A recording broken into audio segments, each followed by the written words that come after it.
Pernah nggak sih kamu lihat slip gaji terus mikir, ini tuh sebenarnya lebih dari sekedar angka ya? Karena faktanya itu tuh sebuah alat strategi yang canggih banget, yang didesain sama perusahaan untuk tujuan yang jauh lebih besar dari sekedar bayar kerjaan kita. Kedengarannya aneh ya, tapi justru pertanyaan ini nih intinya dari apa yang mau kita obrolin. Yuk kita kupas tuntas gimana caranya perusahaan itu ngelihat kompensasi, dan gimana cara pandang itu ujung-ujungnya ngebentuk strategi mereka buat narik dan nahan orang-orang terbaik. Oke, kita langsung masuk aja ya. Jadi gini, kompensasi itu buat perusahaan bukan sekedar pengeluaran, bukan. Tapi ini adalah investasi. Investasi ke kita, ke sumber daya manusianya, yang kalau dikelola dengan benar, wah, bisa jadi senjata rahasia buat menang di persaingan. Nah, ini dia nih peta perjalanan kita. Pertama, kita bahas dulu apa itu kompensasi, bukan cuma soal gaji pokok. Terus, kita bedah jenis-jenisnya. Lanjut, kita lihat gimana sistem yang adil itu dibentuk. Nah, yang seru, kita akan lihat gimana insentif bisa jadi pemicu kinerja pakai studi kasus Bank BRI. Terakhir, kita simpulkan kenapa semua ini adalah investasi penting. Oke, bagian pertama. Sebelum kita jauh-jauh, kita samain dulu frekuensi kita soal apa itu kompensasi. Soalnya, ini tuh jauh lebih luas dari yang mungkin kita kira selama ini. Ada pakar SDM namanya Gary Dessler. Dia bilang kompensasi itu ya semuanya yang kamu terima dari perusahaan sebagai imbalan kerja. Jadi coba deh, lupain dulu sejenak angka yang masuk rekening bank. Yuk kita lihat sebenarnya apa aja sih komponen di dalamnya. Nah, oke, sekarang kita bedah satu-satu ya. Apa aja yang ngebentuk paket kompensasi total kamu itu? Gampangnya, ada 3 kategori besar yang perlu kita paham. Yang pertama, udah pasti, yang finansial langsung. Ini yang paling kelihatan, duit. Ada gaji pokok, ini fondasinya yang stabil, terus ada bonus, komisi, sama insentif. Nah, ini bagian yang naik turun. Biasanya nyambung langsung ke performa kamu atau performa perusahaan. Lanjut, yang kedua, kompensasi finansial tapi nggak langsung, atau sering kita sebut benefit. Ini emang nggak kita terima dalam bentuk cash, tapi nilainya itu gede banget. Coba bayangin, asuransi kesehatan, program pensiun, cuti yang dibayar, ini semua ngasih rasa aman, rasa tenang, yang kadang-kadang jujur aja lebih berharga dari uang itu sendiri. Dan yang terakhir, ini nih, komponen yang sering banget diremehin. Kompensasi non-finansial. Padahal, banyak riset bilang justru ini yang paling nendang.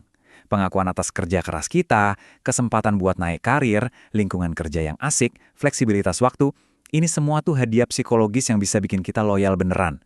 Sesuatu yang nggak bisa dibeli pakai duit. Oke, sekarang kita udah tahu jenis-jenisnya. Tapi, sistem kompensasi secanggih apapun bakal percuma kalau kita sebagai karyawan ngerasa, kok nggak adil ya? Nah, makanya ada beberapa prinsip dasar yang wajib banget dipenuhin. Sistem yang adil itu punya 4 pilar utama. 1. Keadilan internal. Gampangnya, makin gede tanggung jawab ya, makin gede gajinya. Adil kan? 2. Keadilan eksternal. Gaji kita harus bersaing sama perusahaan lain di industri yang sama. 3. Keadilan individual. Siapa yang kerjanya paling bagus, ya dia yang dapat imbalan paling gede. Nah, yang ngikat semuanya ini apa? Transparansi. Aturannya harus jelas dan bisa dimengerti semua orang. Ini yang ngebangun trust. Oke, kita geser sedikit nih. Dari yang sifatnya cenderung tetap, sekarang kita ngomongin yang lebih dinamis, insentif. Insentif tuh ibaratnya perusahaan ngomong gini ke kita, kalau hasil kerja kamu luar biasa, kita juga bakal kasih hadiah yang luar biasa. Fair enough kan? Kata kuncinya di sini ada 2, variabel dan berbasis kinerja. Maksudnya apa? Insentif itu bukan hak yang pasti dapat, tapi sesuatu yang harus diperjuangin. Ini tuh jembatan langsung antara kerja keras kita sama hasil di rekening. Dan, wah, itu motivator yang kuat banget. Nah, insentif ini ada 3 level dan tujuannya beda-beda. Ada insentif individu, ini buat memacu kita jadi yang terbaik, semacam kompetisi sehat gitu.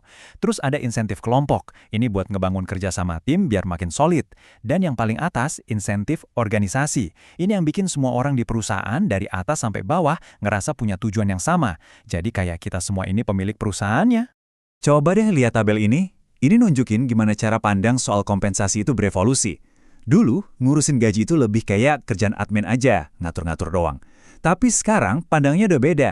Para ahli, kayak Noe dan timnya, ngelihat ini sebagai total rewards, jadi bukan cuma bayaran, tapi sebuah sistem strategi yang ngegabungin semua jenis penghargaan tadi buat apa? Buat menangin perang, dapetin talenta terbaik.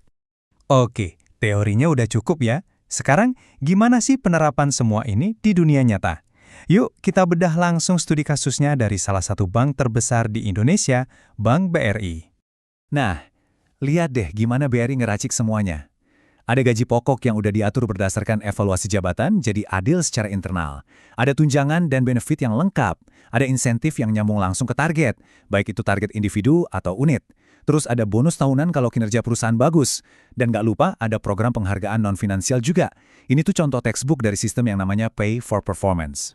Jadi, apa yang bisa kita pelajarin dari kasus BRI ini? Intinya ada 4. Pertama, bayaran harus nyambung ke kinerja. Kedua, gaji harus kompetitif di pasaran. Ketiga, ingat, duit aja nggak cukup. Dan keempat, yang paling penting, semuanya harus transparan. 4 prinsip ini tuh berlaku di mana aja, di perusahaan manapun. Nah, kita sampai di bagian akhir. Yuk kita ubah cara kita mikir soal kompensasi. Ini bukan soal biaya atau pengeluaran perusahaan. Bukan. Ini soal investasi.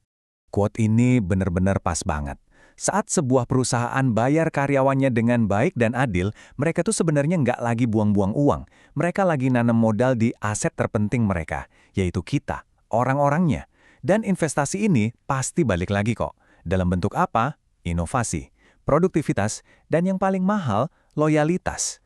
Sebagai penutup, saya mau lempar satu pertanyaan buat kamu. Coba deh, renungin sebentar. Apa sih yang benar-benar bikin kamu semangat kerja?